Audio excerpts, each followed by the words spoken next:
Selamat siang pemirsa, kembali lagi bersama saya Desmiranul Hakim yang akan menemani Anda dalam beberapa menit ke depan. Seperti yang kita ketahui, Sukabumi memiliki banyak sekali jenis oleh-oleh khas lainnya. Salah satunya yaitu mochi. Rekan saya Nazif dan Keiko akan mengajak Anda sekaligus mengulik sejarah toko mochi yang berada di kota Sukabumi, yaitu Mochi Kasuari Lampion. Penasaran? Mari kita saksikan di Liputan Eko News Channel.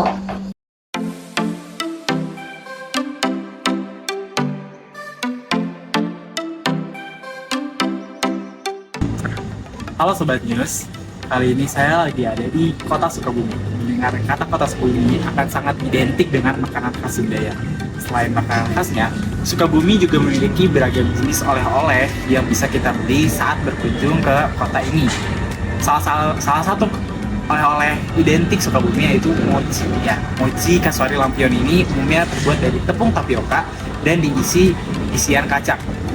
Namun sekarang mochi sudah memiliki beragam macam variannya. Nah, kali ini saya sudah sampai di tempat Mochi Kasuari Lampion Sukabumi. Nah, daripada penasaran isinya apa aja, dalamnya kayak gimana, yuk ikutin terus.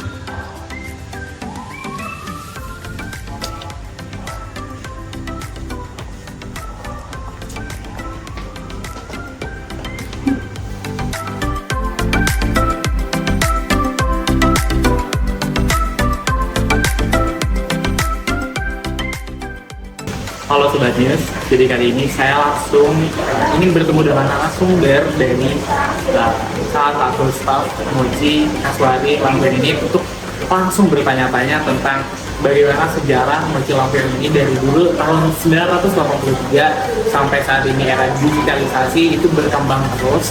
Bagaimana perkembangannya? Langsung aja kita ketemu sama narasumbernya.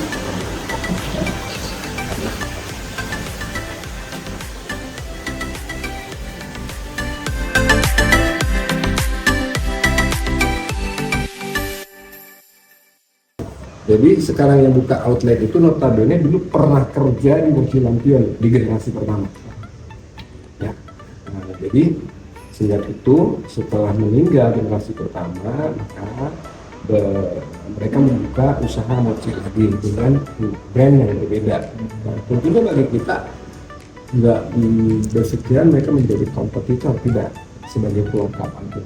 Toh pada akhirnya si customer yang akan menilai bahwa di antara produk yang begitu banyak dengan brand yang berbeda, pilihan mereka itu akan kemana? Seperti itu. Itu kalau sudah brand, maka tidak heran kalau Kasuari dijadikan sentra industri mochi di Sukabumi. Meskipun sekarang itu di daerah kan juga ada, di daerah Puncak, Bogor, di Bandung juga mungkin ada. Kalau mochi kan secara sejarah bukan kuliner asli Indonesia, gitu kan, dari Jepang. Seperti itu. Jadi kita adopsi, tentunya kita rasanya juga berbeda, ingredientnya juga berbeda. Seperti itu. Itu sih sebelum itu mengenai mochi itu. Tapi kalau Mochi Lampion ini awal berdirinya dari tahun 1983 itu di sini Pak, di tempat ini. Di belakang itu tuh ada yang satu lagi yang dekat masjid itu. Tempatnya di situ. Itu kan kecil. Pendirinya itu adalah SN gitu kan, di sela-sela pulang kerja, gitu kan, rekreasi, bikin kue, akhirnya dibikin mochi gitu kan. Itu kan respon pasarnya juga nggak simsalabim, udah langsung dikirim gitu. Perlu proses yang luar biasa lama, panjang dan lain sebagainya. Terlebih tata kelolanya masih konvensional. Seperti itu. Terus pindah ke sininya pada. Udah kalau kesini kita dari dulu ada outlet di sini juga di bawah yang sekarang jadi Michelin itu ya. Itu kota.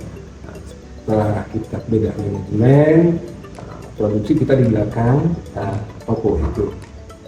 Jadi untuk satu memudahkan distribusi dari produk dan langsung bisa dijual langsung juga, nggak ribet, gitu kan, seperti itu. Itu sih. Kalau pesanan keluar kota ada nggak Mochi? Nah sekarang itu alhamdulillah ketika kita udah masuk ke ranah digital itu Contoh kita akan masuk ada juga di IG gitu kan. Untuk IG sendiri kita nggak bisa menangani sendiri itu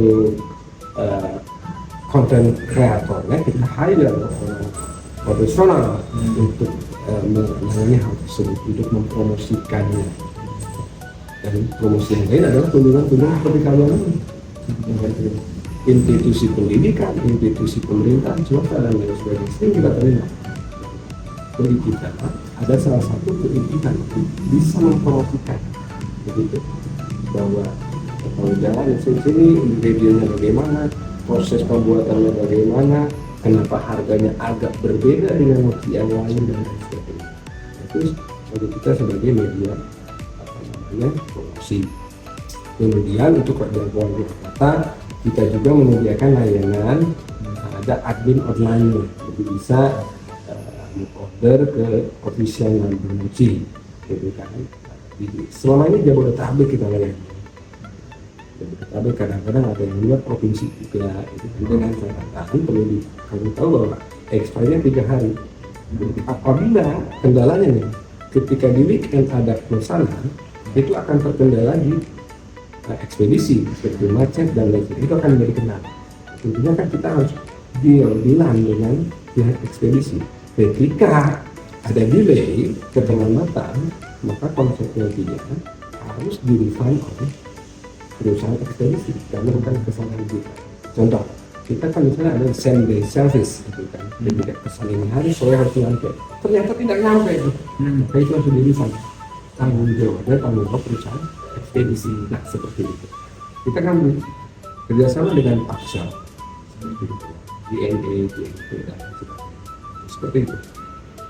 Terus mau tanya Pak tadi, sekarang kan udah mau masa digitalisasi, beda sama misalnya kayak yang dulu. Terus ada nggak sih Pak tantangan sendiri gitu buat?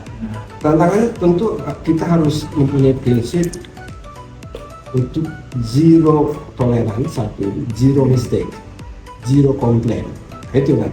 Jadi karena apa? Ketika kita satu ada komplain nih di salah satu yang paling riskan di dunia digital, terus si admin yang slow respon itu akan menjadi sesuatu, karena bisa saja itu informasinya disebar akan menjadi sesuatu kerugian yang besar. Karena kan kita tiap hari memeriksa gitu kan, di IG itu apakah ada komplain dan lain sebagainya, atau lewat nomor admin apakah ada komplain atau tidak. Terus sekarang udah menyebar ke kota mana aja atau di Sukabumi ada berapa gitu Pak cabangnya? Kalau kita nggak buka cabang, pertimbangannya kita kan perlu satu kalkulasi yang luar biasa, teliti gitu kan. Terus di tiap kota juga ada ikon untuk kuliner masing-masing. Contoh kalau di Bogor misalnya kan ada Roti Unyil, terus di Bandung apalagi itu yang super kreatif gitu kan untuk kuliner itu. Satu itu. Yang kedua pertimbangan yang lain adalah